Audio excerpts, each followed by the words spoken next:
بسم اللہ الرحمن الرحیم۔ السلام علیکم۔ زندگی کے کھیل بھی عجیب ہوتے ہیں۔ کبھی کبھی انسان کو لگتا ہے کہ وہ بہت تنہا ہے، اتنا تنہا کہ شاید اس کی سانسوں کی گنتی بھی کسی کے لیے اہمیت نہیں رکھتی۔ میں بھی اپنی زندگی کے اس موڑ پر کھڑی تھی جہاں مجھے لگتا تھا کہ میرے وجود کا ہونا یا نہ ہونا برابر ہے، لیکن میرا وہم تھا یا حقیقت، پچھلے کچھ عرصے سے مجھے ایک عجیب سا احساس گھیرے ہوئے تھا۔ یہ احساس کچھ ایسا تھا جیسے میں اکیلی ہو کر بھی اکیلی نہیں ہوں۔ صبح جب میں اپنے بستر سے اٹھتی تو کمرے کی خاموشی مجھے کاٹنے کو دوڑتی، مگر جیسے ہی میں گھر کی دہلیز پار کر کے گلی میں قدم رکھتی، مجھے لگتا کہ ہوا کا رخ بدل گیا ہے، جیسے کوئی ہے جو میرے قدموں کی آہٹ گن رہا ہے۔ یہ کوئی خوفناک احساس نہیں تھا، بلکہ ایک عجیب سی بے چینی تھی جو میری ریڑھ کی ہڈی میں سنسناہٹ پیدا کر رہی تھی۔ جب میں کالج جانے کے لیے بس اسٹاپ کی طرف بڑھتی تو میرے کندھوں کے درمیان ایک عجیب سا بوجھ محسوس ہوتا، جیسے کسی کی نظریں میری پشت پر جمی ہوں۔ میں کئی بار جھٹکے سے پیچھے مڑ کر دیکھتی، میرا دل زور زور سے دھڑک رہا ہوتا کہ ابھی کوئی نظر آئے گا، ابھی کوئی دیوار کے پیچھے چھپنے کی کوشش کرے گا، مگر وہاں کچھ نہ ہوتا، صرف سنسان گلی ہوتی یا اپنی دھن میں چلتے ہوئے انجان لوگ۔ لیکن میرا دل نہیں مانتا تھا۔ میری چھٹی حس چیخ چیخ کر کہتی تھی کہ مسکان، تم وہم نہیں کر رہی، کوئی ہے جو تمہارے سائے کی طرح تمہارے ساتھ چل رہا ہے۔ کبھی کبھی تو مجھے لگتا کہ وہ نظریں مجھے محفوظ کر رہی ہیں، اور کبھی مجھے ڈر لگتا کہ یہ کون ہے جو میری زندگی میں یوں دخل دے رہا ہے۔ کالج کے راستے میں، رش والی جگہوں پر، بازار کے شور میں، ہر جگہ وہ اندیکھی آنکھیں میرا تعاقب کرتی تھیں۔ میں نے خود کو کئی بار سمجھایا کہ شاید اماں کے جانے کے بعد میرا دماغ کمزور ہو گیا ہے، شاید تنہائی نے مجھے نفسیاتی مریض بنا دیا ہے، مگر وہ احساس اتنا جاندار ہوتا کہ میں اسے جھٹلا نہیں پاتی تھی۔ میں گھر آ کر آئینے میں اپنا چہرہ دیکھتی اور خود سے سوال کرتی کہ کیا میں پاگل ہو رہی ہوں، مگر آئینے میں موجود لڑکی کی آنکھوں میں خوف کے ساتھ ساتھ ایک سوال بھی تھا کہ اگر وہاں کوئی نہیں ہے تو پھر یہ ہواؤں میں سرگوشی کس کی ہے، اور اگر کوئی ہے تو وہ سامنے کیوں نہیں آتا۔ یہی وہ پر اسرار گتھی تھی جو مجھے اندر ہی اندر کھائے جا رہی تھی، اور میں کسی سے اس کا ذکر کرتے ہوئے بھی ڈرتی تھی کہ لوگ مجھے دیوانہ نہ سمجھ بیٹھے۔ کئی بار میرے دل کا پیمانہ لبریز ہوا تو میں نے سوچا کہ اپنی سہیلیوں سے دل کا حال کہوں، شاید وہ میرا ڈر سمجھ سکیں اور مجھے کوئی تسلی دے۔ ایک دن کالج کے لان میں بیٹھے ہوئے میں نے ڈرتے ڈرتے اپنی قریبی دوستوں سے یہ بات کہہ ہی دی کہ مجھے لگتا ہے کوئی سایہ میرا پیچھا کرتا ہے، کوئی ہے جو ہر پل میری نگرانی کر رہا ہے۔ میرا لہجہ سنجیدہ تھا اور ماتھے پر پسینہ، لیکن میری بات سنتے ہی وہاں کہہ کے گونجنے لگے۔ میری دوستیں مجھے چھیڑنے لگی اور ہنس کر کہنے لگی کہ مسکان، تم تو جاگتی آنکھوں سے خواب دیکھنے لگی ہو، یہ نگرانی نہیں بلکہ محبت کی شروعات ہے۔ کوئی تمہارا دیوانہ ہوگا جو دور سے تمہیں دیکھ کر آہیں بھرتا ہوگا، شاید وہ شرمیلا ہے جو سامنے آنے کی ہمت نہیں کر پا رہا۔ ایک سہیلی نے تو یہاں تک کہہ دیا کہ تم کسی فلم کی ہیروئن بن گئی ہو جس کا ہیرو چھپ کر اس کی حفاظت کرتا ہے۔ ان کی ہنسی اور مذاق نے میرے ہونٹ سی دیے۔ میرا دل چاہا کہ چیخ کر کہوں کہ یہ کوئی رومانوی کہانی نہیں بلکہ ایک خوفناک حقیقت ہے جو میری راتوں کی نیندیں اڑا رہی ہے، لیکن وہ میری کیفیت سمجھنے سے قاصر تھی۔ میں اچھی طرح جانتی تھی کہ یہ عاشقی یا آوارگی کا معاملہ ہرگز نہیں تھا۔ میں نے دنیا دیکھی تھی، مجھے پتا تھا کہ جب کوئی آوارہ یا چھچھورا لڑکا کسی لڑکی کے پیچھے پڑتا ہے تو اس کا انداز کیسا ہوتا ہے۔ اگر وہ کوئی ایسا ویسا لڑکا ہوتا تو اب تک میرا راستہ روک چکا ہوتا، مجھ پر فکرے کستا، سیٹیاں بجاتا یا اپنا نمبر میری طرف پھینکنے کی کوشش کرتا۔ گلی محلے کے اوباش لڑکے تو لڑکیوں کو تنگ کرنے کے لیے موقع ڈھونڈتے ہیں، وہ چھپتے نہیں بلکہ اپنی موجودگی کا گندا احساس دلاتے ہیں۔ لیکن یہ معاملہ بالکل الگ تھا۔ پچھلے 6 مہینوں سے وہ سایہ میرے ساتھ تھا، مگر اس نے کبھی مجھے میلی آنکھ سے نہیں دیکھا تھا، کبھی میرے قریب آنے کی کوشش نہیں کی تھی، یہاں تک کہ کبھی اس کی آہٹ بھی سنائی نہیں دیتی تھی، بس اس کا احساس ہوتا تھا۔ وہ نظر ایسی تھی جس میں ہوس نہیں تھی بلکہ ایک عجیب سی حفاظت تھی۔ مجھے لگتا تھا کہ وہ ہثار کھینچ کر میرے گرد پہرا دے رہا ہے۔ وہ مجھے دیکھتا ضرور تھا مگر مجھے ڈراتا نہیں تھا۔ یہی بات مجھے سب سے زیادہ الجھن میں ڈالتی تھی کہ آخر وہ کون ہے جو مجھ سے کچھ مانگتا بھی نہیں، مجھے تنگ بھی نہیں کرتا، مگر پھر بھی مجھ سے جدا نہیں ہوتا۔ یہ خاموش نگرانی کسی طوفان کا پیش خیمہ تھی یا واقعی کوئی محافظ تھا؟ یہ سوال مجھے اندر ہی اندر کھائے جا رہا تھا۔ ماں کا وجود گھر کی چھت کی طرح ہوتا ہے، اور جب وہ چھت سر سے ہٹ جائے تو دھوپ، بارش اور ہوائیں سیدھی روح پر لگتی ہیں۔ ماں کے جانے کے بعد میری دنیا ویران ہو گئی تھی۔ وہ جو میرے لیے دعاؤں کا حصار تھی، ان کے جانے کے بعد مجھے ہر وقت ایک انجانا خوف دامن گیر رہتا تھا۔ یہ احساس کہ مجھے دیکھ رہا ہے، دراصل ماں کی تدفین کے کچھ دن بعد ہی شروع ہو گیا تھا۔ جب میں رات کو اکیلی اپنے کمرے میں لیٹتی تو مجھے کھڑکی کے پردوں کے پیچھے کسی کی موجودگی کا گمان ہوتا۔ کبھی صحن میں چلتے ہوئے لگتا کہ دیوار کی دوسری طرف سے کوئی جھانک رہا ہے۔ میں خود کو سمجھاتی کہ مسکان، یہ تیرا وہم ہے۔ ماں کے جانے کے صدمے نے تیرے اعصاب کمزور کر دیے ہیں۔ غم انسان کو وہمی بنا دیتا ہے، اور شاید میں بھی اسی ذہنی کیفیت سے گزر رہی ہوں۔ میں زبردستی اپنی آنکھیں بند کر لیتی اور آیت الکرسی پڑھ کر دل کو مطمئن کرنے کی کوشش کرتی کہ شاید یہ میری تنہائی ہے جو شکلیں بدل کر مجھے ڈرا رہی ہے۔ میں اپنی اس کیفیت کو ماں کے غم کا رد عمل سمجھ کر نظر انداز کرتی رہی، مگر دل کے کسی کونے میں یہ یقین بیٹھتا جا رہا تھا کہ یہ صرف میرا خیال نہیں بلکہ کچھ اور ہے۔ میں خود کو تسلی دیتی کہ شاید ماں کے جانے کے بعد میں کچھ زیادہ ہی حساس ہو گئی ہوں، اسی لیے ہر راہٹ پر چونک جاتی ہوں اور ہر سائے کو حقیقت سمجھ بیٹھتی ہوں۔ ماں کے بعد ہمارا گھر جیسے بکھر سا گیا تھا۔ میں اور بھائی، ہم دونوں ہی اس نئے نظام کو چلانے میں ناکام ہو رہے تھے۔ گھر میں کھانے پینے کا ہوش تھا، نہ صفائی کا۔ ایسے میں خاندان والوں نے، خاص طور پر تائی اور دیگر رشتہ داروں نے بھائی کا جینا محال کر دیا تھا۔ ان کی دلیل بہت مضبوط تھی کہ گھر میں ایک جوان جہان لڑکی موجود ہے، باپ کا سایہ پہلے ہی اٹھ چکا ہے اور اب ماں بھی نہیں رہی۔ بھائی سارا دن دفتر میں ہوتا ہے، پیچھے اس لڑکی کی حفاظت کون کرے گا؟ محلے والوں کی باتوں کا خوف دلا کر انہوں نے بھائی پر مسلسل دباؤ ڈالنا شروع کر دیا کہ گھر کے حالات کو سنبھالنے اور مسکان کی حفاظت کے لیے گھر میں کسی بڑی عورت کا ہونا بہت ضروری ہے۔ ان کا کہنا تھا کہ پہلے تم شادی کرو، اپنی بیوی لے کر آؤ تاکہ گھر کا نظام چلے، اور پھر سکون سے بہن کی شادی کرنا۔ بھائی نے شروع میں تو تھوڑی ٹال مٹول کی، لیکن در حقیقت وہ خود بھی اسی موقع کے انتظار میں تھے۔ انہوں نے زیادہ مزاحمت نہیں کی کیونکہ ان کے دل میں پہلے سے ہی کوئی آباد تھا۔ وہ اپنے دفتر میں ساتھ کام کرنے والی ایک خاتون کو پسند کرتے تھے اور کافی عرصے سے ان سے شادی کے خواہش مند تھے، بس ماں کی بیماری کی وجہ سے بات نہیں کر پا رہے تھے۔ جب خاندان کا دباؤ بڑھا اور جواز مل گیا تو انہوں نے کھل کر اپنی پسند کا اظہار کر دیا۔ مجھے جب پتہ چلا کہ بھائی اپنی مرضی سے شادی کر رہے ہیں تو مجھے بھلا کیا اعتراض ہو سکتا تھا؟ میں تو بلکہ خوش تھی کہ چلو بھائی کی خوشی بھی پوری ہو جائے گی اور مجھے بھی اس کانٹے والی تنہائی سے نجات ملے گی۔ مجھے امید تھی کہ بھابھی کے آنے سے گھر میں دوبارہ رونق لوٹ آئے گی۔ مجھے کیا خبر تھی کہ جس آنے والی کے لیے میں دل میں نرم گوشہ رکھ رہی ہوں وہی میری زندگی کے لیے کانٹے بچھانے والی ہے۔ بھابھی کے آنے کے بعد شروع کے چند دن تو مجھے لگا کہ میری ویران زندگی میں بہار آ گئی ہے۔ گھر میں دلہن کی موجودگی سے ایک رونق سی ہو گئی تھی، اور میں اپنی خوش فہمی میں یہ سمجھ بیٹھی تھی کہ شاید بھابھی کی صورت میں مجھے ایک بڑی بہن اور ماں کا سایہ مل گیا ہے۔ میں نے اپنے ذہن میں ہزاروں خاکے بنا لیے تھے کہ ہم کیسے ساتھ وقت گزاریں گے۔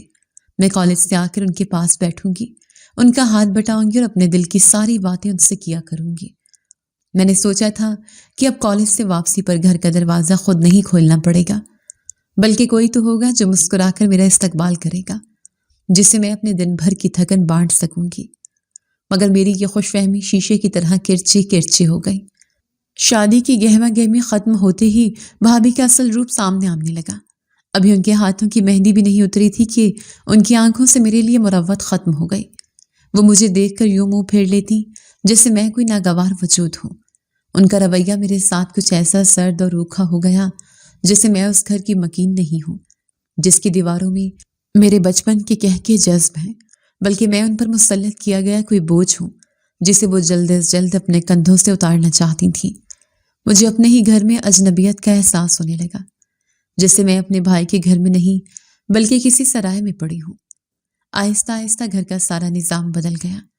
پہلے انہوں نے پیار سے اور پھر حکم سے گھر کا سارا کام کاج میرے کاندھوں پر ڈال دیا۔ میں صبح سویرے اٹھ کر ناشتہ بناتی، پھر کالج جاتی اور وہاں سے تھکی ہاری واپس آتی تو آرام کرنے کی بجائے سیدھی کچن میں گھس جاتی۔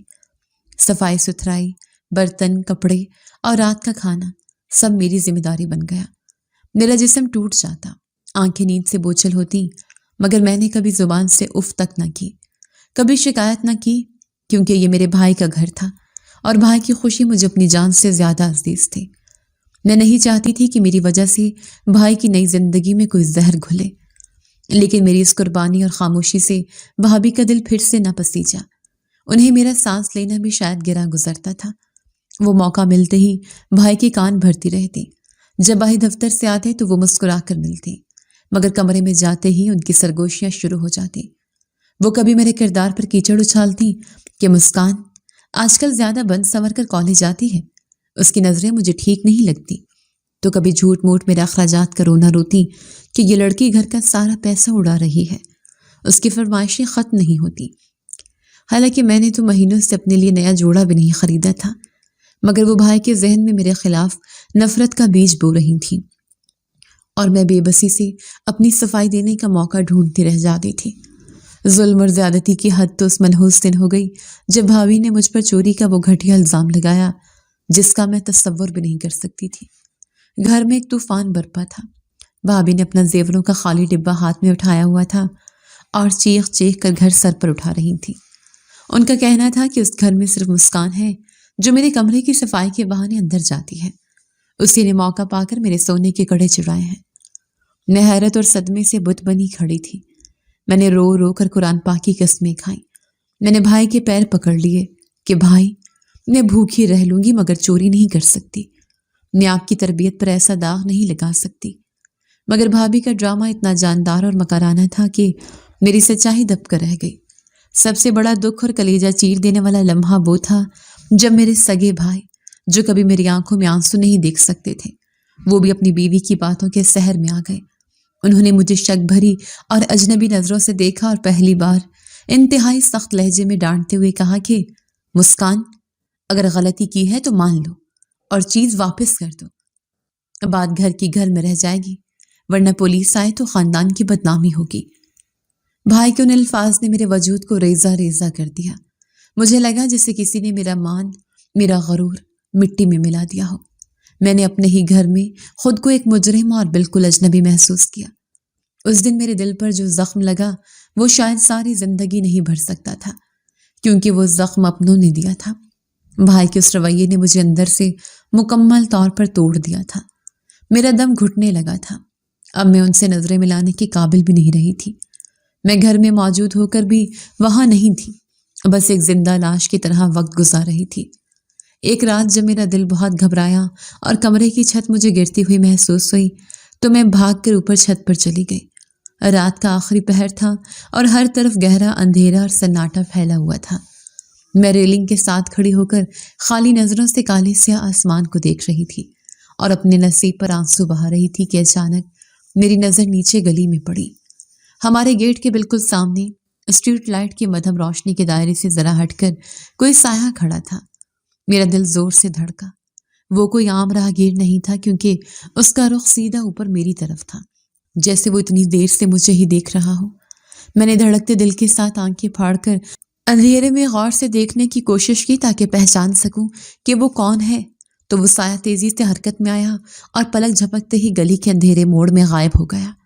خوف کی ایک سرد لہر میری ریڑھ کی ہڈی میں دوڑ گئی اور میرے ہاتھ پاؤں ٹھنڈے پڑ گئے۔ یہ کون ہے؟ کیا میرا وہم سچ تھا؟ کیا واقعی کوئی ہے جو دن رات مجھ پر نظر رکھتا ہے؟ میرا دل چاہا کہ چیخوں، بھاگ کر نیچے جاؤں اور بھائی کو بتاؤں کہ باہر کوئی ہے، مگر پھر میرے قدم رک گئے۔ وہ بھائی جو مجھ پر چوری کا یقین کر سکتے ہیں، وہ میری اس بات کو میری دیوانگی یا ہمدردی حاصل کرنے کا بہانہ ہی سمجھیں گے، اور بھابھی تو موقع کی تلاش میں رہتی تھی کہ مجھے پاگل ثابت کر دیں۔ میں ہونٹ بھینچ کر رہ گئی۔ اب یہ خوف مجھے اکیلے ہی برداشت کرنا تھا۔ ابھی بھائی کی شادی کو بمشکل 2 مہینے ہی گزرے تھے کہ گھر کا نقشہ ہی بدل گیا۔ وہ خوشیاں جو کچھ دن کے لیے آئی تھیں، مالی پریشانیوں کے شور میں کہیں دب گئی۔ گھر میں سکون کی جگہ ہر وقت پیسوں کا رونا شروع ہو گیا۔ بھابھی ہر وقت منہ بسورے رہتی اور بھائی کے گھر آتے ہی لڑائی شروع کر دیتی کہ تمہاری اس معمولی سی تنخواہ میں میرا گزارا نہیں ہو سکتا۔ میں نے اپنے میکے میں بڑے عیش کیے ہیں اور یہاں مجھے دال روٹی کے لانے پڑے ہوئے ہیں۔ وہ بہت ہوشیاری سے اپنی باتوں کا رخ میری طرف موڑ دیتی اور جان بوجھ کر مجھے اپنی لڑائیوں کا مرکز بناتی تھی۔ وہ بھائی کو تانے دیتی کہ گھر کا آدھا بجٹ تو تمہاری لاڈلی بہن کی پڑھائی اور نخروں پر لگ جاتا ہے، اس کی کالج کی فیس، کتابیں اور آنے جانے کا کرایہ، یہ سب کہاں سے آئے گا؟ اور پھر سب سے بڑی بات کہ کل کو اس کی شادی کرنی ہے، جہیز بنانا ہے، وہ سب کیا آسمان سے اترے گا؟ وہ بھائی کے دماغ میں یہ بات بٹھا رہی تھی کہ اگر وہ یہاں رہے تو کبھی کچھ نہیں جوڑ پائیں گے اور ہم بھوکے مر جائیں گے۔ اس لیے وہ بھائی کو مسلسل اکساتی تھی کہ وہ سب کچھ چھوڑ چھاڑ کر بیرون ملک چلے جائیں اور ریال کمائیں۔ بھائی پہلے تو سخت انکار کرتے رہے، ان کا دل نہیں مان رہا تھا کہ وہ اپنی جوان بہن اور نئی نویلی دلہن کو اس طرح اکیلا چھوڑ کر پردیس کاٹیں۔ وہ کہتے تھے کہ میں روکھی سوکھی کھا لوں گا مگر اپنے گھر والوں سے دور نہیں جاؤں گا، مگر بھابھی کی روز روز کی ضد، لڑائی جھگڑوں اور پھر ایک قریبی رشتہ دار کی طرف سے باہر کی اچھی نوکری کی پیشکش نے انہیں ہتھیار ڈالنے پر مجبور کر دیا۔ بھائی کے پاس کوئی راستہ نہیں بچا تھا۔ انہیں لگا کہ شاید اسی قربانی میں ہم سب کی بھلائی ہے، اسی لیے دل پر پتھر رکھ کر آخرکار بھائی نے فیصلہ کر لیا۔ وہ دن میری زندگی کا شاید سب سے اداس دن تھا جب بھائی جا رہے تھے۔ گھر میں عجیب سی ویرانی چھائی ہوئی تھی۔ میرا دل ڈوب رہا تھا۔ مجھے لگ رہا تھا کہ میرا آخری سہارا، میرا محافظ بھی مجھ سے چھین لیا گیا ہے۔ جب بھائی اپنا سامان اٹھا کر گیٹ کی طرف چلے تو میری آنکھوں سے آنسوں کی جھڑی لگ گئی۔ میں ضبط نہ کر سکی اور پھوٹ پھوٹ کر رونے لگی۔ بھائی نے اپنا بیگ نیچے رکھا اور مجھے گلے لگا لیا۔ ان کی اپنی آنکھیں بھی نم تھیں اور آواز بھر آ رہی تھی۔ انہوں نے شفقت سے میرے سر پر ہاتھ رکھا اور وعدہ کیا کہ میری گڑیا، تم بالکل فکر نہ کرو، میں جا کر ہمارے حالات بدل دوں گا۔ اتنی محنت کروں گا کہ تمہیں کبھی کسی چیز کی کمی نہیں ہوگی۔ میں بہت جلد واپس آؤں گا اور پھر دھوم دھام سے تمہاری شادی کروں گا۔ تمہیں اپنے گھر کی رانی بنا کر رخصت کروں گا۔ بس تم اپنا خیال رکھنا۔ مجھے کیا خبر تھی کہ بھائی کا یہ وعدہ اور تسلی مجھے آنے والے طوفانوں سے نہیں بچا سکے گی۔ میں خاموش رہی، انہیں روک بھی نہ سکی اور وہ مجھے آنسوں کے حصار میں چھوڑ کر چلے گئے۔ میں اس وقت بالکل خاموش رہی، میرے ہونٹ جیسے کسی نے سی دیے ہوں۔ میرے دل میں ہزاروں سوال مچل رہے تھے۔ میں پوچھنا چاہتی تھی کہ بھائی، آپ کس کے ساتھ مجھے رخصت کرنے کی بات کر رہے ہیں؟ آپ نے میرے لیے کسے چنا ہے؟ مگر میری زبان سے ایک لفظ بھی ادا نہ ہو سکا۔ مجھے اچھی طرح معلوم تھا کہ اب میرے نصیب کی ڈور بھائی کے ہاتھ سے نکل کر بھابھی کے ہاتھ میں جا چکی ہے اور میرے مستقبل کے فیصلے اب وہی کریں گے۔ میں بھائی کے سامنے کیا بولتی؟ بس سر جھکا کر ان کی بات سن لی۔ بھائی کے جانے کے بعد مجھے ایک جھوٹی تسلی سی ہوئی کہ چلو اب گھر میں پیسے کی ریل پل ہوگی تو شاید بھابھی کا منہ ٹھیک ہو جائے، شاید ان کی پیشانی پر پڑی شکنیں مٹ جائیں اور مجھے بھی سکھ کا سانس نصیب ہو۔ لیکن میں کتنی بڑی غلط فہمی میں تھی یہ مجھے بہت جلد معلوم ہو گیا۔ بھائی کی جانے کی دیر تھی کہ بھابھی نے اپنے چہرے سے شرافت کا نقاب نوچ پھینکا اور اپنے اصل رنگ دکھانا شروع کر دیے۔ شروع کے چند دن تو انہوں نے مجھ سے جانوروں اور ملازموں سے بھی بدتر سلوک کیا۔ صبح سے رات تک مجھے کولہوں کی بیل کی طرح کام میں جوتے رکھتی، خود مزے سے ٹی وی دیکھتی یا فون پر لگی رہتی اور مجھے ذرا سا دم لینے کی بھی اجازت نہ تھی۔ مجھے روکھی سوکھی روٹی دیتی اور وہ بھی ہزار تانوں کے ساتھ۔ لیکن پھر ایک منحوس دن ان کے فون پر کسی کی کال آئی۔ وہ بہت دیر تک نہ جانے کس سے بات کرتی رہی۔ کبھی ان کے چہرے پر غصہ آتا اور کبھی ایک مکرانہ مسکراہٹ۔ مجھے نہیں معلوم وہ کون تھا اور اس نے بھابھی کے کان میں کیا زہر گھولا، مگر اس فون کال کے بعد بھی بھابھی کا رویہ صرف سخت نہیں رہا بلکہ وحشیانہ ہو گیا۔ ان کی آنکھوں میں میرے لیے ایسی نفرت امڑ آئی تھی جس کی وجہ میری سمجھ سے باہر تھی۔ اسی رات جب دنیا میٹھی نیند سو رہی تھی اور میں بھی دن بھر کی مشقت کے بعد بمشکل سوئی ہی تھی کہ اچانک میرے کمرے کا دروازہ زور سے کھلا۔ میں ہڑبڑا کر اٹھی۔ ابھی میری آنکھیں بھی پوری طرح نہیں کھلی تھیں کہ بھابھی آندھی اور طوفان کی طرح میرے سر پر آ کھڑی ہوئی اور چیخنا شروع کر دیا، نکل جاؤ اس گھر سے اسی وقت۔ انہوں نے آؤ دیکھا نہ تاؤ میرا بازو اتنی زور سے پکڑ کر کھینچا کہ مجھے لگا میری ہڈی ٹوٹ جائے گی۔ میں کانپ اٹھی، میرا دماغ معاف ہو گیا تھا۔ میں نے روتے ہوئے پوچھا، بھابھی کیا ہوا ہے؟ مجھ سے کیا غلطی ہو گئی ہے؟ میں اتنی رات گئے کہاں جاؤں گی؟ بھابھی نے مجھے دھکا دیتے ہوئے بیڈ سے نیچے گرایا اور زہریلے لہجے میں کہا کہ ڈرامے بند کرو اور اپنے اسی عاشق کے پاس جاؤ جس کے ساتھ مل کر تم نے ہمیں بدنام کرنے کا پورا منصوبہ بنا رکھا ہے۔ میں سب جانتی ہوں کہ تم کتنی پانیوں میں ہو۔ کالج جانے کے بہانے تم کن کن سے ملتی ہو اور کن کے ساتھ گل چھڑے اڑاتی ہو۔ تم میرے شوہر کو اپنی معصوم شکل دکھا کر بے وقوف بنا سکتی ہو لیکن مجھے نہیں۔ میں تمہاری رگ رگ سے واقف ہوں۔ یہ سن کر میرے پیروں تلے سے زمین نکل گئی۔ میں نے تڑپ کر ان کے پاؤں پکڑ لیے۔ میں نے زمین پر ناک رگڑ کر کہا کہ بھابھی خدا کا خوف کریں، مجھ پر اتنا بڑا بہتان نہ لگائیں، میرا کوئی عاشق نہیں، میں نے تو آج تک کسی غیر مرد کی طرف آنکھ اٹھا کر بھی نہیں دیکھا، خدا کے لیے مجھے گھر سے نہ نکالیں، باہر اندھیری رات ہے، میں کہاں جاؤں گی، میں مر جاؤں گی۔ لیکن ان پر جیسے جنون سوار تھا، انہیں میری آہوزاری اور آنسوں سے کوئی فرق نہیں پڑ رہا تھا۔ انہوں نے ہکارے سے مجھے ٹھوکر مارتے ہوئے کہا کہ تم سے 2 سال صبر نہیں ہوا، تمہارا بھائی کہتا تھا نا میں واپس آ کر رخصت کر دوں گا، مگر تم نے اپنی کالی کرتوتوں سے ہمارا منہ کالا کر دیا۔ تم چاہتی ہو کہ محلے والے ہم پر تھوکیں؟ اب میں تمہیں اس گھر میں ایک پل نہیں رکھ سکتی، مجھے اپنی عزت پیاری ہے۔ یہ کہتے ہوئے انہوں نے میرا بازو پکڑا اور مجھے کسی مردہ لاش کی طرح گھسیٹتے ہوئے صحن سے گزار کر مین گیٹ تک لے آئیں۔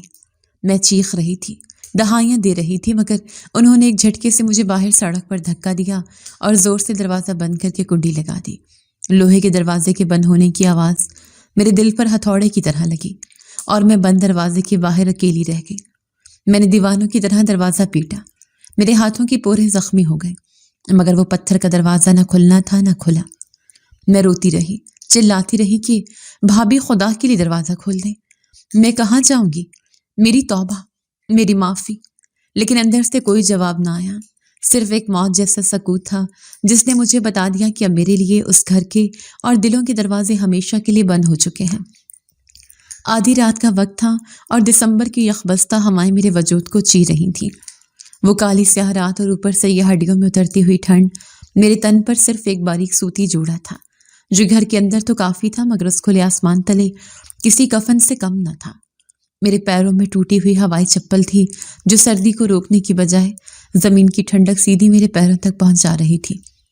پیٹ میں بھوکے مڑوڑ اٹھ رہے تھے اور حلق پیاس سے کانٹے دار ہو چکا تھا، مگر اب خوف نے میرے حواس چھین لیے تھے۔ میرے دانت کٹکٹا رہے تھے اور جسم ایسے لرز رہا تھا جیسے ابھی جان نکل جائے گی۔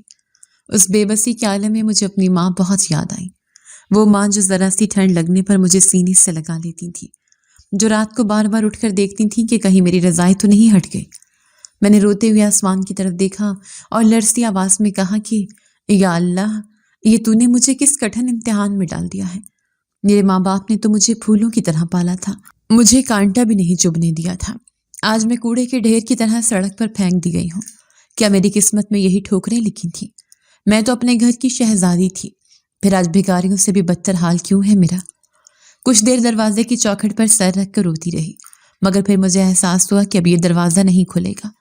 اندر والے شاید میرے مرنے کا ہی انتظار کر رہے ہیں۔ سردی میری ہڈیوں کا گودا جما رہی تھی۔ مجھے اچانک خیال آیا کہ یہاں بیٹھنا خطرے سے خالی نہیں۔ اگر کوئی آوارہ کتا آ گیا یا اس سے بھی بدتر رات کے اندھیرے میں گھومنے والا کوئی درندہ صفت انسان آ گیا تو میں اپنی عزت کیسے بچاؤں گی؟ موت سے زیادہ مجھے اپنی آبرو کے لٹنے کا ڈر تھا۔ میں نے کانپتے ہاتھوں سے اپنے دوپٹے کا سر پر ٹکا دیا اور لرزتے قدموں سے سڑک پر چل پڑی۔ سڑک بالکل سنسان تھی، دور دور تک کوئی گھر روشن نہیں تھا، نہ کوئی گاڑی نظر آ رہی تھی، بس اسٹریٹ لائٹس کی زرد اور بیمار روشنی تھی۔ ہر طرف ایسا ہو کا عالم تھا کہ مجھے اپنی ہی سانسوں کی آواز سے ڈر لگ رہا تھا۔ میں نہیں جانتی تھی کہ منزل کہاں ہے، بس قدم اٹھ رہے تھے کہ شاید کہیں کوئی پناہ مل جائے۔ چلتے چلتے میرے پیر شل ہو گئے تھے، ایسا لگتا تھا جیسے اب ایک قدم بھی اٹھایا تو میں گر جاؤں گی۔ سامنے سڑک کے کنارے ایک پرانا اور گھنا درخت نظر آیا جس کی شاخیں رات کے اندھیرے میں کسی بھوت کی باہوں کی طرح پھیلی ہوئی تھیں۔ میں نے سوچا کہ سڑک کے بیچوں بیچ یوں چلتے رہنے سے بہتر ہے کہ اس درخت کی اوٹ میں بیٹھ جاؤں تاکہ اگر کوئی گاڑی گزرے تو اس کی نظر مجھ پر نہ پڑے۔ میں گھسٹتے قدموں سے وہاں پہنچی اور درخت کے کھردرے تنے سے ٹیک لگا کر ٹھنڈی زمین پر بیٹھ گئی۔ زمین برف کی طرح ٹھنڈی تھی جو میرے وجود کو جما رہی تھی، سردی میرے خون میں گردش کر رہی تھی۔ میں نے اپنا باریک سا دوپٹہ اپنے گرد اچھی طرح لپیٹ لیا اور گھٹنوں میں سر دے کر خود کو سمیٹ لیا۔ نیند میری آنکھوں سے کوسوں دور تھی، بس ایک انجانا خوف تھا اور بے بسی کا ایسا احساس کہ جیسے کائنات میں میرا کوئی نہیں۔ ابھی مجھے وہاں بیٹھے کچھ ہی دیر گزری تھی کہ مجھے سڑک پر کچھ فاصلے پر دھندلا سا ایک ہیولا نظر آیا۔ میرا دل اچھل کر حلق میں آ گیا۔ میں نے اپنی سانس روک لی اور پلکیں جھپکنا بھول گئی۔ یہ کون ہے؟ کیا وہ کوئی چور ہے یا رات کے اس پہر بھٹکنے والا کوئی آسیب؟ طرح طرح کے وسوسوں نے مجھے گھیر لیا۔ میں نے خود کو درخت کے پیچھے مزید چھپانے کی کوشش کی تاکہ میں اس کی نظروں سے اوجھل رہوں۔ وہ سایہ لگڑاتا ہوا اور زمین پر پاؤں گھسیٹتا ہوا آہستہ آہستہ میری طرف بڑھ رہا تھا۔ جیسے جیسے وہ قریب آیا، سڑک کی مدھم سے روشنی میں مجھے نظر آیا کہ وہ ایک فقیر تھا جس کے کپڑے تار تار تھے، بال بکھرے ہوئے تھے اور وہ بری طرح زخمی لگ رہا تھا۔ میرا پہلا خیال یہی تھا کہ یہاں سے بھاگ جاؤں، کہیں دور نکل جاؤں، لیکن میرے پیروں میں جان ہی نہیں تھی۔ خوف نے مجھے جکڑ لیا تھا۔ وہ شخص میرے قریب آ کر ایک دردناک آواز میں کراہا اور وہیں منہ کے بل زمین پر گر گیا۔ اس کے گرنے کی آواز سے میرا دل دہل گیا۔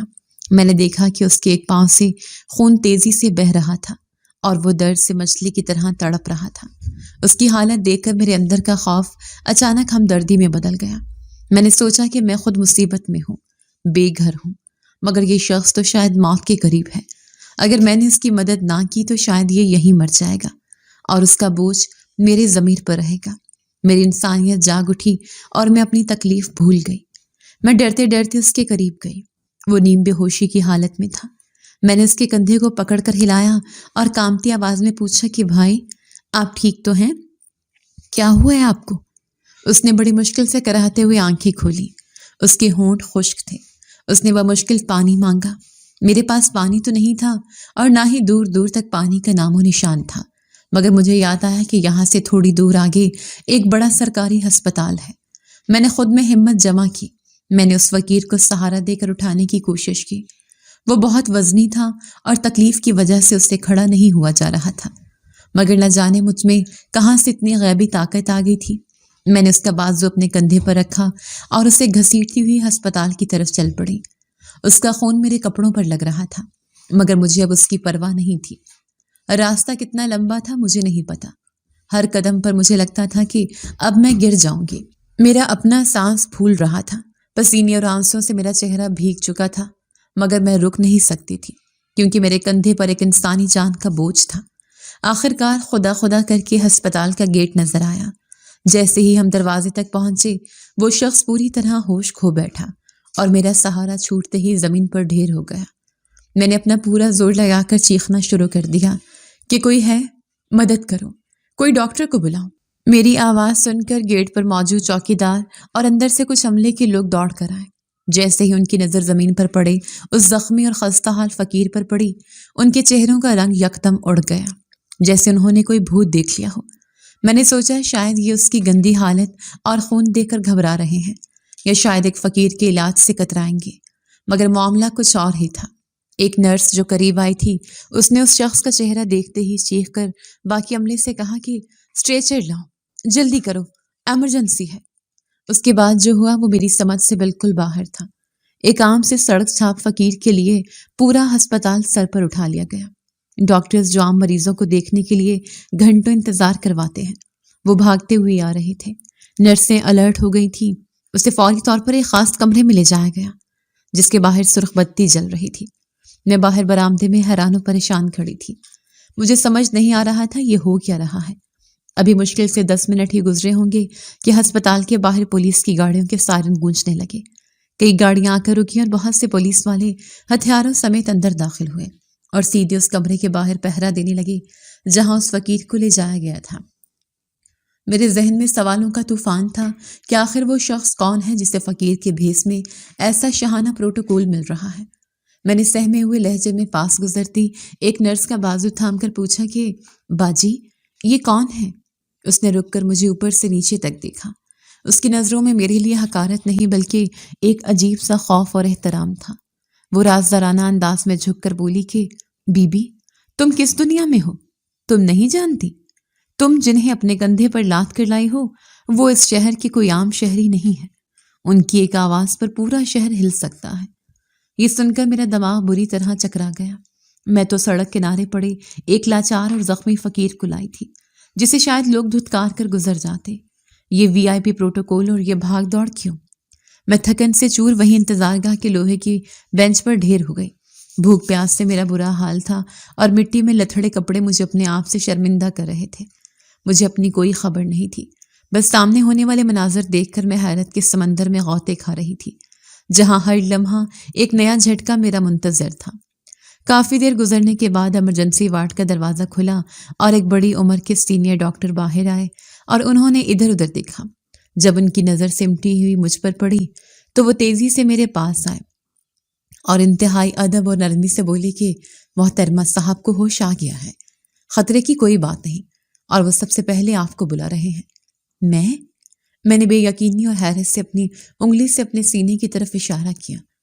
مجھے یقین نہیں آ رہا تھا کہ اتنے بڑے لوگ مجھ جیسی معمولی لڑکی کو بلا رہے ہیں۔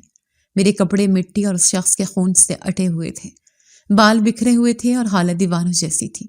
میں لرزتے قدموں سے ڈاکٹر کے پیچھے پیچھے چل پڑی۔ جس کمرے کی طرف ہم جا رہے تھے وہاں ماحول بہت پراسرار تھا۔ کمرے کے دروازے پر کھڑے مسلح پولیس والوں نے مجھے دیکھتے ہی ایڑیاں جوڑ کر جھک کر سلام کیا تو میری ٹانگیں خوف سے کانپنے لگی۔ میں نے زندگی میں کبھی تھانہ کچہری نہیں دیکھی تھی اور یہاں مجھے سلامی دی جا رہی تھی۔ یہ سب میری سمجھ سے بالا تر تھا۔ جب میں دروازہ کھول کر کمرے میں داخل ہوئی تو اندر کا منظر دیکھ کر میری آنکھیں پھٹ گئیں۔ بستر پر وہ شخص ٹیک لگائے بیٹھا تھا جسے میں گھسیٹ کر لائی تھی، لیکن اب اس کا حلیہ زمین آسمان کے فرق سے بدل چکا تھا۔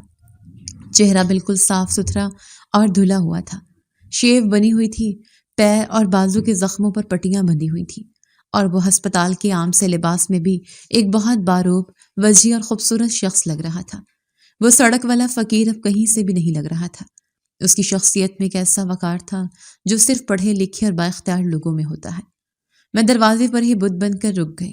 اس نے نظر اٹھا کر مجھے دیکھا تو اس کے سنجیدہ آنکھوں میں ایک نرمی اتر آئی اور ہونٹوں پر ایک دل آویز مسکراہٹ پھیل گئی۔ آئیے مسکان، وہیں کیوں رک گئی؟ تشریف رکھیں۔ اس نے مجھے میرے نام سے پکارا۔ یہ سنتے ہی میرے پیروں تلے سے رہی سہی زمین بھی نکل گئی۔ آپ میرا نام کیسے جانتے ہیں؟ میں نے کانپتی ہوئی اور ردی ہوئی آواز میں پوچھا۔ میں نے تو آج سے پہلے آپ کو کبھی دیکھا بھی نہیں، پھر آپ کو میرا نام کیسے معلوم ہے؟ اس نے اپنے بستر کے قریب رکھی کرسی کی طرف اشارہ کرتے ہوئے کہا کہ سوالوں کے جواب بھی مل جائیں گے، پہلے آپ بیٹھ جائیں، آپ بہت تھکی ہوئی لگ رہی ہیں۔ میں سہم کر کرسی کے کنارے پر سمٹ کر بیٹھ گئی۔ وہ شخص جو اب پیر کی چوٹ کے علاوہ بالکل تندرست اور حشاش بشاش لگ رہا تھا، اس نے بہت دھیمے اور پشیمان لہجے میں کہا کہ مجھے معاف کر دیجیے گا مسکان، میں بہت شرمندہ ہوں کہ میں صحیح وقت پر آپ کی مدد کو نہیں پہنچ سکا، اور میری ذرا سی دیر کی وجہ سے آپ کو اتنی اذیت برداشت کرنی پڑی اور گھر سے نکلنا پڑا۔ میرا سر گھوم رہا تھا، مجھے کچھ سمجھ نہیں آ رہا تھا کہ یہ اجنبی شخص مجھ سے معافی کیوں مانگ رہا ہے اور اسے میرے گھر کے حالات کا کیسے علم ہے۔ میں نے ہمت جمع کر کے دوبارہ پوچھا کہ آپ ہیں کون؟ خدا کے لیے مجھے بتائیں، یہ سب کیا ہو رہا ہے؟ میں نے تو آپ کو ایک فقیر سمجھ کر مدد کی تھی۔ وہ ایک دھیمی اور پراسرار ہنسی ہنسا اور میری آنکھوں میں دیکھتے ہوئے بولا کہ میں کوئی فقیر نہیں ہوں، میرا نام شہریار ہے اور میں اس ضلع کا ایس پی یعنی پولیس کا بڑا افسر ہوں۔ آج رات کا یہ حلیہ صرف ایک بھیس تھا۔ پولیس افسر؟ میرے منہ سے بے اختیار نکلا اور میرا دل زور سے دھڑکا۔ تو آپ اس فقیر کے حلیے میں وہاں کیا کر رہی تھی؟ اور سب سے بڑی بات، ایک پولیس افسر مجھے کیسے جانتا ہے؟ میرا تو کبھی پولیس سے واسطہ نہیں پڑا۔ شہریار کی آنکھوں میں ایک عجیب سی چمک اور گہرائی تھی۔ اس نے گہرا سانس لیا جیسے کسی پرانی یاد کو تازہ کر رہا ہو اور کہا کہ یہ کہانی آج کی نہیں، بہت پرانی ہے مسکان۔ میں تمہیں آج سے نہیں بلکہ تب سے جانتا ہوں جب تم صرف 13 سال کی تھی اور گڑیوں سے کھیلا کرتی تھی۔ اس نے پھر جو انکشاف کیے اس نے میری دنیا ہلا کر رکھ دی۔ میرے وہم و گمان میں بھی نہیں تھا کہ ماضی کا کوئی ورق یوں میرے سامنے کھلے گا۔ اس نے بتایا کہ جب میرے والد زندہ تھے اور اپنی زندگی کے آخری دن گن رہے تھے تو انہیں میری فکر کھائے جا رہی تھی۔ تب انہوں نے اپنی ذمہ داری پوری کرنے اور مجھے محفوظ کرنے کے لیے میرا نکاح اپنے بڑے بھائی کی بیٹی سے کر دیا تھا۔ وہ بیٹا کوئی اور نہیں، میرے سامنے بیٹھا یہ شہریار تھا۔ شہریار نے میری آنکھوں میں دیکھتے ہوئے کہا کہ مسکان، شاید تمہیں یاد نہ ہو لیکن یہ سچ ہے، نکاح کے فوراً بعد ہی تمہارے والد کا انتقال ہو گیا تھا اور خاندان میں پھوٹ پڑ گئی تھی۔ میری والدہ یعنی تمہاری تائی تمہاری امی سے پرانی رنجش رکھتی تھیں۔ وہ کسی بھی صورت نہیں چاہتی تھیں کہ یہ رشتہ آگے بڑھے یا میں تمہارے گھر کا داماد بنوں۔ وہ اسی ضد اور انا کی وجہ سے مجھے لے کر اس شہر سے چلی گئی اور ہمارا رابطہ منقطع کر دیا۔ میں اس وقت عمر میں چھوٹا تھا اور اپنی ماں کے فیصلوں کے آگے بے بس تھا، لیکن جیسے جیسے میں بڑا ہوا اور شعور سنبھالا، میرے دل و دماغ سے وہ نکاح کا بول نہیں نکلا۔ میں جانتا تھا کہ تم میری منکوحہ ہو، اس نے ذرا رک کر گہرا سانس لیا اور بات جاری رکھی کہ تمہارے گھر والوں نے شاید خاموشی اختیار کر لی تھی، یا وہ سمجھتے تھے کہ وہ بچپن کا نکاح اب ختم ہو چکا ہے، لیکن میں ایک پل کے لیے بھی نہیں بھولا تھا۔ جب اللہ نے مجھے عزت دی اور میری پوسٹنگ واپس اسی شہر میں ہوئی تو میں نے سب سے پہلے خفیہ طور پر تمہارے بارے میں معلومات نکلوانا شروع کی۔ مجھے پتا چلا کہ تم جوان ہو چکے ہو، کالج جاتی ہو اور تمہارا بھائی اپنی نئی زندگی اور نوکری میں مصروف ہے۔ مجھے ڈر تھا کہ زمانہ خراب ہے اور تم اکثر اکیلی ہوتی ہو، کہیں تمہیں کوئی تکلیف نہ پہنچے یا کوئی تمہیں تنگ نہ کرے، اس لیے میں نے اپنے سب سے قابل اعتماد سپاہی کو سادہ کپڑوں میں تمہاری نگرانی پر مامور کیا تھا تاکہ وہ سایہ کی طرح تمہارے ساتھ رہے اور تمہاری حفاظت کرے۔ تو وہ سایہ؟ میں نے حیرت اور جھٹکے سے پوچھا۔ مجھے وہ تمام لمحات یاد آنے لگے جب مجھے لگتا تھا کہ کوئی میرا پیچھا کر رہا ہے۔ ہاں، وہ میرا ہی آدمی تھا، شہریار نے تصدیق کرتے ہوئے سر ہلایا۔ وہ تمہیں ڈرانے کے لیے نہیں بلکہ تمہیں زمانے کی بری نظروں سے بچانے کے لیے تمہارے پیچھے ہوتا تھا۔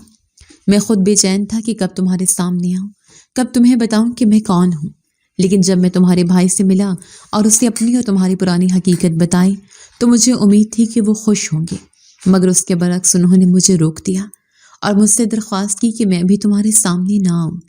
کیوں؟ بھائی نے کیوں روکا؟ یہ سن کر میری آنکھوں میں آنسو آ گئے کہ میرے اپنے بھائی نے میری خوشی کیوں روکی۔ شہریار کے چہرے پر دکھ کے سائے لہرا گئے۔ اس نے تعصب سے کہا کہ تمہارے بھائی مجبور تھے مسکان، وہ برے انسان نہیں ہیں، لیکن حالات نے انہیں جکڑ رکھا تھا۔ انہوں نے مجھے بتایا کہ گھر کے حالات بہت خراب ہیں اور تمہاری بھابھی کے ارادے بالکل ٹھیک نہیں ہیں۔ وہ تمہاری شادی اپنے نشئی اور آوارہ بھائی سے کروانے کی منصوبہ بندی کر رہی ہیں تاکہ تمہارے حصے کی جائیداد ہتھیاس سکے۔ تمہارے والد نے جو زمین اور آدھا گھر تمہارے نام کیا ہے اس پر تمہاری بھابھی کی نظر ہے۔ بھائی نے مجھے سمجھایا کہ اگر میں نے ابھی رخصتی کی بات کی یا سامنے آیا تو بھابھی گھر میں طوفان کھڑا کر دیں گی، تمہاری زندگی اجیرن کر دیں گی اور شاید جائیداد کی لالچ میں تمہیں کوئی جانی نقصان پہنچا دے۔ اس لیے بھائی نے مجھ سے وعدہ لیا کہ وہ سعودی عرب جا کر پیسے کمائیں گے تاکہ وہ بھابھی کے دباؤ سے نکل سکے اور پھر واپس آ کر ایک مضبوط پوزیشن میں ہماری رخصتی کریں گے تاکہ کوئی سازش کامیاب نہ ہو سکے۔ میں نے روتے ہوئے پوچھا، تو پھر آج رات یہ سب کیا ہوا؟ بھابھی کو اچانک ایسا کیا دورہ پڑا کہ انہوں نے مجھے آدھی رات کو باہر نکال دیا؟ شہریار نے میرے سر پر شفقت سے ہاتھ رکھا اور بتایا کہ دراصل آج شام کسی طرح تمہاری بھابھی کو یہ بھنک پڑ گئی تھی کہ تمہارا نکاح بچپن میں ہی مجھ سے ہو چکا ہے اور شرعی طور پر تم میری بیوی ہو۔ یہ خبر ان پر بجلی بن کر گری کیونکہ وہ جان گئی تھیں کہ وہ اب کبھی بھی تمہاری شادی اپنے بھائی سے نہیں کروا سکتی۔ اپنی سازش ناکام ہوتے دیکھ کر اور تمہارے نام والی جائیداد ہاتھ سے نکلتے دیکھ کر وہ غصے سے پاگل ہو گئے۔ انہیں لگا کہ اگر تم گھر میں رہی تو بھائی کے واپس آتے ہی میں تمہیں لے جاؤں گا، اس لیے انہوں نے تمہیں گھر سے نکالنا ہی بہتر سمجھا تاکہ نہ تم رہو گی اور نہ ہی جائیداد کا مسئلہ رہے گا۔ اس نے اپنے حلیے کی طرف اشارہ کرتے ہوئے کہا کہ جس وقت بھابھی نے مجھے گھر سے نکالا میرے مخبر نے مجھے فوری اطلاع دی، مگر بدقسمتی سے میں اس وقت ایک بہت اہم اور خفیہ مشن پر تھا۔ میں بھیس بدل کر شہر کے خطرناک مجرموں کے ایک گروہ کا پیچھا کر رہا تھا، اسی لیے میں نے یہ فقیروں والا حلیہ بنایا ہوا تھا تاکہ کوئی مجھے پہچان نہ سکے۔ لیکن جیسے مجھے خبر ملی کہ تم سڑک پر اکیلی ہو، میں مشن ادھورا چھوڑ کر تمہاری طرف بھاگا۔ راستے میں مجرموں کو شک ہو گیا اور میری ان سے مٹ بھیڑ ہو گئی۔ فائرنگ کے تبادلے میں زخمی ہو گیا، میرے پاؤں پر گولی چھو کر گزری لیکن میں رک نہیں سکتا تھا۔ میری آنکھوں کے سامنے تمہارا چہرہ تھا۔ میں گرتا پڑتا لنگڑاتا ہوا اس درخت تک پہنچا جہاں تم سہمی ہوئی بیٹھی تھی، مگر خون زیادہ بہہ جانے کی وجہ سے مجھ میں کھڑے رہنے کی سکت نہیں رہی اور میں تمہارے قدموں میں گر گیا۔ اس کی باتیں سن کر میرا دل بھر آیا اور ضبط کے سارے بندھن ٹوٹ گئے۔ جس شخص کو میں اجنبی، لاچار اور فقیر سمجھ رہی تھی وہ تو میرا اپنا تھا، میرا محافظ تھا جو اپنی جان اور فرض کی پرواہ کیے بغیر مجھے بچانے آیا تھا۔ میں نے روتے ہوئے شکوہ کیا کہ آپ اتنے سال کہاں تھے شہریار؟ مجھے کتنی تنہائی کاٹنی پڑی، میری ماں بھی آپ کی راہ تکتے تکتے چلی گئی، آپ تب کیوں نہیں آئے؟ شہریار کی آنکھیں بھی نم ہو گئی۔ اس نے نرمی سے کہا کہ میں شرمندہ ہوں مسکان، میں واقعی گناہ گار ہوں، میں اپنی ماں کی ضد اور قسموں کے آگے مجبور تھا، انہوں نے مجھے باندھ رکھا تھا، لیکن اب حالات بدل گئے ہیں، اب میں تمہیں کبھی تنہا نہیں چھوڑوں گا، اب کوئی ہمارے درمیان نہیں آئے گا، اب تمہیں کہیں جانے کی ضرورت نہیں، تم میرے ساتھ میرے گھر جاؤ گی، وہ تمہارا ہی گھر ہے۔ میری آنکھوں سے آنسو جاری تھے، مگر یہ خوشی کے آنسو تھے۔ اتنی گہری مایوس اندھیرے کے بعد امید کی یہ کرن میرے لیے کسی معجزے سے کم نہیں تھی۔ اگلے دن جب شہریار کے ہسپتال سے چھٹی ہوئی تو وہ مجھے اپنے ساتھ لے کر اپنے گھر گئے۔ وہاں پہنچ کر میرا دل دھک دھک کر رہا تھا کہ تائی اماں کا رویہ کیسا ہوگا، لیکن وہاں پہنچ کر میرا استقبال کسی شہزادی کی طرح ہوا۔ میری تائی اماں جو کبھی اس رشتے کی سب سے بڑی مخالف تھیں اور میری ماں کی شکل دیکھنا بھی گوارا نہیں کرتی تھیں، وہ مجھے دروازے میں دیکھتے ہی رو پڑی۔ شاید بڑھاپے نے، تنہائی نے یا پھر بیٹے کی محبت نے ان کا سخت دل نرم کر دیا تھا۔ انہوں نے آگے بڑھ کر مجھے گلے لگا لیا اور ماتھا چوما۔ انہوں نے روتے ہوئے مجھ سے معافی مانگی اور کہا کہ بیٹی مجھے معاف کر دو، ہمیں بہت دیر ہو گئی، مگر شکر ہے کہ تم اپنے گھر آ گئی ہو، اب تم ہی اس گھر کی رونق ہو۔ اسی شام شہریار نے میرے بھائی کو سعودی عرب فون کر کے ساری صورتحال بتائی۔ بھائی وہاں پردیس میں دھاڑے مار کر روئے۔ وہ اپنی بے بسی اور اپنی بیوی کی کرتوتوں پر شرمندہ تھے۔ انہوں نے شہریار کا شکریہ ادا کیا کہ اس نے ان کی عزت سنبھال لی۔ بھائی نے فون پر ہی مجھے اجازت دی اور کہا کہ مسکان، شہریار تمہارا شوہر ہے، میں خوشی سے تمہیں اجازت دیتا ہوں کہ تم اپنی نئی زندگی شروع کرو۔ کچھ ہی دنوں میں بھائی نے وہاں سے زمین اور گھر کے کاغذات اپنے ایک دوست کے ذریعے بھجوائے اور اپنا سارا حصہ بھی میرے نام کر دیا۔ بھائی نے فون پر بتایا کہ انہوں نے بھابھی کو طلاق تو نہیں دی، مگر سخت فیصلہ سناتے ہوئے فون کر کے بتا دیا ہے کہ وہ فوری طور پر اس گھر سے نکل جائیں اور اپنے میکے چلی جائیں۔ بھائی کا کہنا تھا کہ ایسی عورت جو میری معصوم بہن کو آدھی رات کو سڑک پر پھینک دے، وہ میرے گھر میں بسنے کے لائق نہیں۔ اس نے میرا اعتماد توڑا ہے۔ میں نے بھائی کی بات سن کر کہا کہ بھائی، آپ جذباتی ہو کر اتنا بڑا فیصلہ نہ کریں، آپ واپس آئیں اور پھر ٹھنڈے دماغ سے سوچ سمجھ کر جو کرنا ہو کریں۔ میں نہیں چاہتی کہ میری وجہ سے آپ کا گھر برباد ہو۔ میں اب اپنے گھر میں بہت خوش ہوں اور مجھے کسی جائیداد یا زمین کی لالچ نہیں۔ شہریار نے مجھے جو عزت، محبت اور مقام دیا ہے وہ میرے لیے دنیا کی سب سے بڑی دولت ہے۔ آج جب میں اپنے گھر کی چھت پر کھڑی ہوتی ہوں تو دسمبر کی وہی ہوائیں چلتی ہیں، مگر اب یہ ہوائیں مجھے کاٹتی نہیں بلکہ مجھے سکون دیتی ہیں۔ مجھے اب کوئی سایہ ڈراتا نہیں، کیونکہ میرے ساتھ کھڑا شہریار میرا ہاتھ مضبوطی سے تھام کر مجھے یقین دلاتا ہے کہ میں محفوظ ہوں۔ میں نے اپنی زندگی کے اس کٹھن سفر سے یہ سیکھ لیا ہے کہ اللہ کی لاٹھی بے آواز ہے۔ جو لوگ دوسروں کے لیے گڑھا کھودتے ہیں وہ آخرکار خود اس میں گرتے ہیں۔ بھابھی اپنے لالچ اور ظلم کی وجہ سے اپنے عبرتناک انجام کو پہنچی، اور وہ لڑکی جسے آدھی رات کو سڑک کی خاک بننے کے لیے چھوڑ دیا گیا تھا، آج عزت اور محبت کے تخت پر بیٹھی ہے۔ میری اس کہانی سے آپ سب کے لیے بس یہی پیغام ہے کہ کبھی بھی حالات کی سختی سے مایوس نہ ہوں، کیونکہ جب زمین والے آپ پر اپنے دروازے بند کر لیتے ہیں اور اپنے بھی منہ موڑ لیتے ہیں تو سمجھ جائیں کہ آسمان والا آپ کے لیے رحمت کا کوئی اس سے بہتر دروازہ کھولنے والا ہے، جسے میں اس کالی رات اپنی بربادی سمجھ رہی تھی، وہی دراصل میری زندگی کا سب سے خوبصورت موڑ ثابت ہوا۔ بس اپنی نیت صاف رکھیں، صبر کا دامن نہ چھوڑیں اور اپنے رب پر کامل بھروسہ رکھیں، کیونکہ میرا یقین ہے کہ اللہ کی مدد وہاں سے آتی ہے جہاں سے انسان گمان بھی نہیں کر سکتا، اور وہ کانٹوں بھرے راستے کو بھی پھولوں کی سیج بنا دیتا ہے۔ جی تو دوستو، کیسی لگی آپ کو ہماری آج کی کہانی؟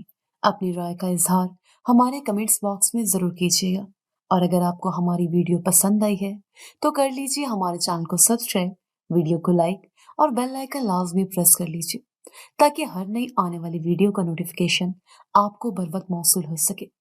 ملتے ہیں ایسی ہی ایک سبق آموز کہانی کے ساتھ، تب تک کے لیے اللہ نگہبان۔